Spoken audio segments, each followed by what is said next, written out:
नमस्कार दोस्तों, mysterious nights के एक नए एपिसोड में आपका स्वागत है। आज हम बात करेंगे बेल्फेगोर के बारे में। बेल्फेगोर है कौन, कैसे ये आम लोगों को नुकसान पहुंचा सकता है। मैं आपको बता दूं, बेल्फेगोर एक डीमन है। इसको लोग फॉलन एंजल भी कहते हैं। इसे लॉर्ड ऑफ द गैप भी बोलते हैं, या Lord of invention, Lord of discoveries and Lord of sloth, demon of sloth. Sloth मतलब कुछ ना करना, ये उस ओर इशारा करता है, कुछ ना करना। इसकी शुरुआत कैसे हुई, लोगों ने कैसे जाना कि बेल्फेगोर भी होता है। आपको मालूम है कि जितने भी फॉलन एंजल्स आसमान से नीचे आए थे धरती पे, वो सब ईश्वर से, भगवान से, गॉड से हार कर नीचे आए थे। उनको ये श्राप दिया गया था कि तुम नीचे ही रहोगे, तुम ऊपर नहीं आ सकते। भगवान के साथ जब लूसीफर और बहुत सारे एंजल्स की लड़ाई हुई थी, जिन्हें आर्क एंजल्स कहा जाता था, उसमें भगवान की जीत हुई थी और लूसीफर को हटा दिया गया था वहाँ से। जब ये लड़ाई चल रही थी तो कुछ एंजल्स गॉड की तरफ थे और कुछ लूसीफर की तरफ। लूसीफर भगवान की बनाई गई एक बहुत ही नायाब रचना थी। वो बहुत पावरफुल था, बहुत ज़्यादा पावरफुल, लेकिन भगवान ने उसे बनाया था, इसलिए वो भगवान से हार गया था।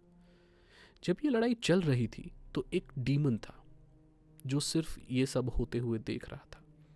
वो ना तो भगवान के साथ था और ना तो वो शैतान के साथ यानी लूसीफर के साथ।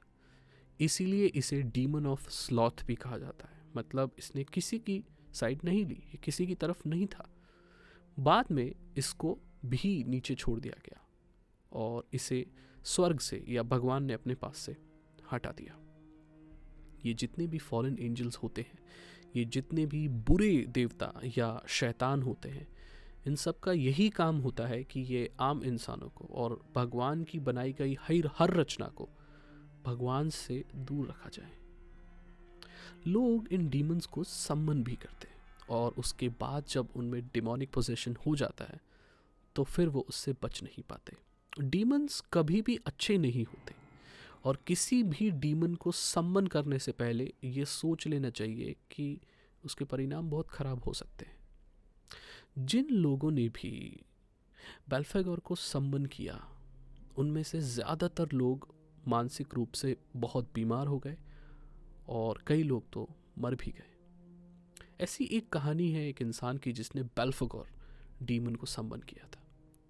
वहाँ पर उसने ये बताया कि वो एक ऐसा रास्ता दिखा सकता है उसे जिससे उसको कामयाबी मिल जाएगी। जैसे कि मैंने कहा, बेल्फेगोर डीमन ऑफ इन्वेंशन है।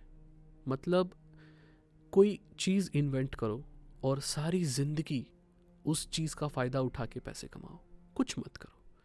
जबकि भगवान ये कहते हैं कि आप मेहनत करो, मेहनत करके पैसे कमाओ। लेकिन ये आइडियोलॉजी डीमन की अलग थी। इसका ये मानना था कि एक बार काम करो और पूरी ज़िंदगी ऐश करो, सिर्फ एक बार काम करो। और यही एक बार काम करने की जो चीज़ है, ये डीमन इंसानों को दिखाता है। वो ये दिखाता है कि आप एक बार ऐसा कुछ करो और पूरी ज़िंदगी मज़े करो। तो जो लोग बेल्फेगोर को सम्मान करते हैं, उन्हें बहुत आसान रास्ते नज़र आते हैं अपनी ज़िंदगी को अच्छा बनाने के लिए। लेकिन बदले में कोई भी डीमन हो, चाहे बेल्फेगोर हो या कोई भी डीमन, वो कुछ चीज़ मांगता भी है। तो उस इंसान से चीज़ मांगी कि कोई भी लवर आपको दिखे, जो काफ़ी जिनके बीच में प्यार है, कुछ प्रेमी है, उनको आपको अलग करना है। बहुत वियर्ड चीज़ है ये, लेकिन ऐसा है। तो उस चीज़ को मानते हुए उस इंसान ने बहुत सारे लोगों की जोड़ियाँ तोड़ी, बहुत जो भी सामने साथ दिखते थे उनको अलग किया, और उस तरह सम्मान करने का जो सिलसिला था वो ख़त्म हो गया। वो इंसान कामयाब हो गया।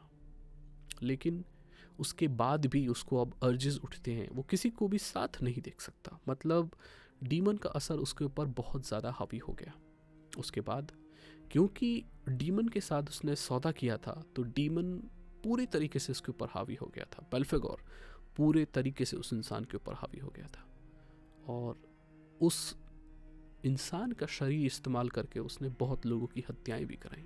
डीमंस को अच्छा बताना और लोगों को प्रोत्साहित करना कि लोग उनकी पूजा करें एक सेटनिस्ट का काम होता है। एलिस्टर क्रोली एक ऐसा इंसान था जिसने एक अलग धर्म बनाया था और इस पूरी दुनिया में अगर कोई सबसे बड़ा सेटनिस्ट या इन सारी काली शक्तियों को मानने वाला कोई इंसान था तो वो एलिस्टर क्रोली था। एलिस्टर क्रोली ने ऐसी किताबें भी लिखी जिसमें ऐसे डीमंस का नाम था, ऐसे राक्षसों का नाम था जो बाइबल में या किसी भी पुरानी किताब में जिसका वर्णन है ही नहीं। जैसे कि वैलेक, आपने द नन मूवी देखी होगी, कॉन्जरिंग देखी होगी, इसमें आपने देखा होगा वैलेक नाम का एक डीमन होता है। मैं आपको बता दूं कि वैलेक इस नाम का डीमन था, लेकिन वो ऐसा नहीं दिखता था। वो एक बच्चा था जो सांपों को कंट्रोल कर सकता था। वो बच्चा था जिसके पंख थे और वो सर्पभाषी था, वो सांपों से बात कर सकता था, सांपों को कंट्रोल कर सकता था। वो एक डीमन था, मतलब वो एक अच्छी आइडेंटिटी नहीं था।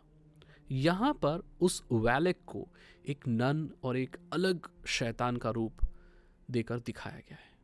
मैं आपको बता दूं, जिसे आप वैलेक समझ रहे हैं वो वैलेक नहीं बेल्फेगोर है और यही सच्चाई है।